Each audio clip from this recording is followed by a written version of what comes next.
Hello there, welcome to the pod. Today we are chatting about how to lose fat, specifically in the context of weekends, because a ton of folks make solid progress Monday through Friday, but then their weekends tend to get the best of them, and their entire week ends up being a wash because of it. This weekly cyclical pattern can be super frustrating, and I'm speaking from personal experience because I literally spun my wheels like this for years. Fortunately, there are 3 ways around this, and they're all very straightforward. They're not always the easiest to implement, but you will have no doubt as far as what to do moving forward in order to produce results by the end of this episode. So, right now you have a set of habits and behaviors in place from Monday morning to Friday afternoon, more or less. You are in a routine. Your nutrition is on point, your movement is dialed in, sleep is regular, and then you also have a set of habits and behaviors in place from Friday evening to Sunday evening, more or less. You are still in a routine. It's just that it's a different one. Your nutrition is probably a fair bit looser. Your movement may or may not be dialed in, and your sleep cycles are almost certainly biased to a later bedtime and a later wake-up time. In regards to fat loss, the sleep changes are probably not really moving the needle all that much unless you're getting such poor quality sleep on the weekends that it's ramping up your appetite and resulting in you consuming more calories. But that's typically not the most pertinent issue. Movement-wise, a fair number of folks actually tend to move even more on the weekends than they do during the week just because they're not sitting at a desk. They are out and about with friends and family, maybe going on some walks or hikes and just generally moving around more. Which leaves us with nutrition, and as a subcategory, alcohol.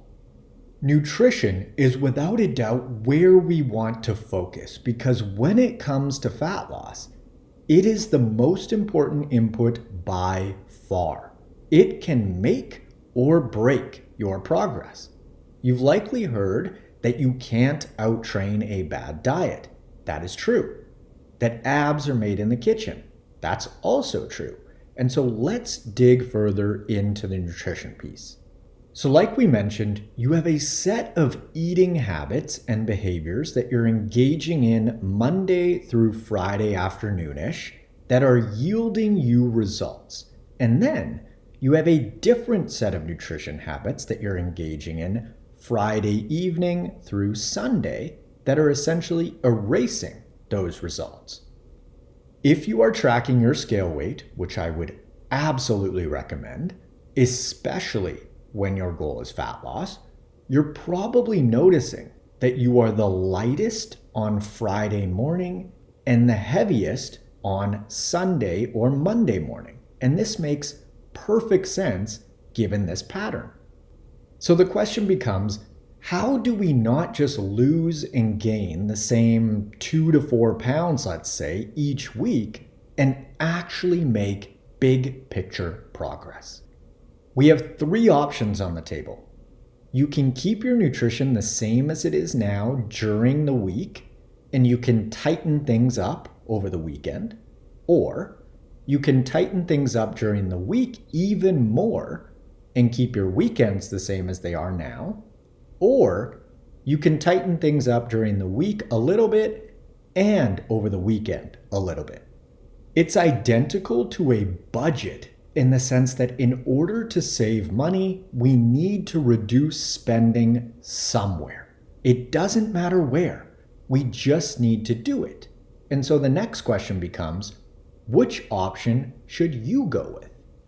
The answer is whichever one fits your lifestyle the best and that you prefer.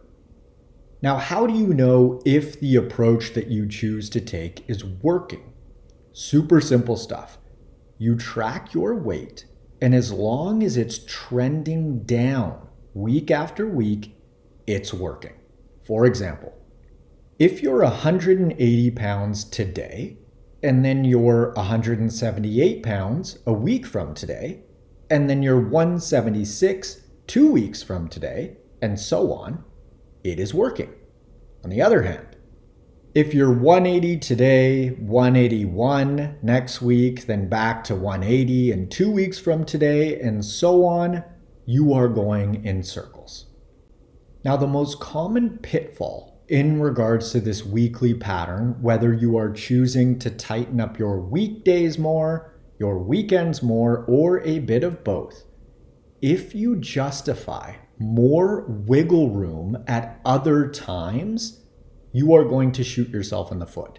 For example, if you choose to tighten things up more during the week, and then on the weekend you think to yourself, well, I can indulge even more because my week was so much better than usual.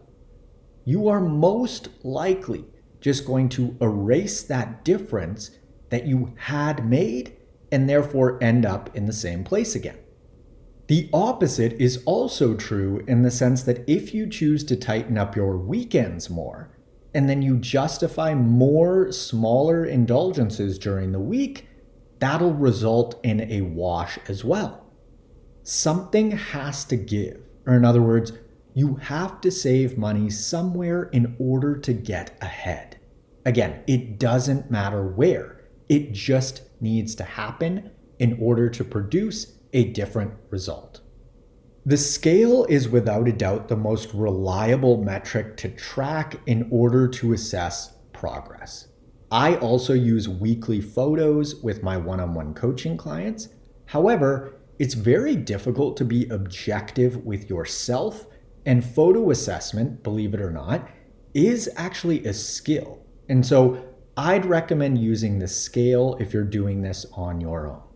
Just be sure that you are comparing apples to apples. For example, don't weigh yourself on Monday morning one week and then compare it to Monday evening another week, because you want to eliminate as many external variables as possible, i.e., in the morning you have an empty stomach, and in the evening you've been eating all day.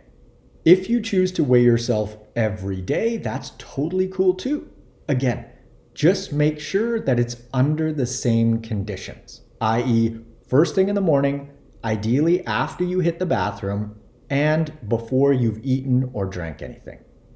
If you do choose to weigh yourself more frequently, so let's say 7 days a week, don't let any single day make or break your resolve. Instead, record your weight daily, add up all 7 days of the week, and then divide by 7, and that'll give you your weekly average. Whether you're weighing yourself once per week or once per day, neither is necessarily better than the other. Just go with whatever suits you and your psychology. I have some clients that weigh themselves daily, others that do it weekly, and everything in between. The most important thing is that you pick a method and stick with it. Now, what about alcohol? Alcohol contains calories, of course, but fortunately, you can absolutely still drink and lose fat. The vast majority of my clients drink alcohol on a weekly basis and still get great results because we account for it. Is drinking ideal? Not if you're looking at it purely physically, because alcohol is quite literally a poison. However, a lot of folks like to have a couple of bevies, catch up with friends or family, laugh a bunch, and in a scenario like this, you could argue that alcohol has a net benefit. Having said that, there is absolutely a point of diminishing returns, and that point is up to each person individually to identify based on their priorities. Also, something to consider is how your appetite or food choices are impacted by the type and amount of alcohol that you choose to drink.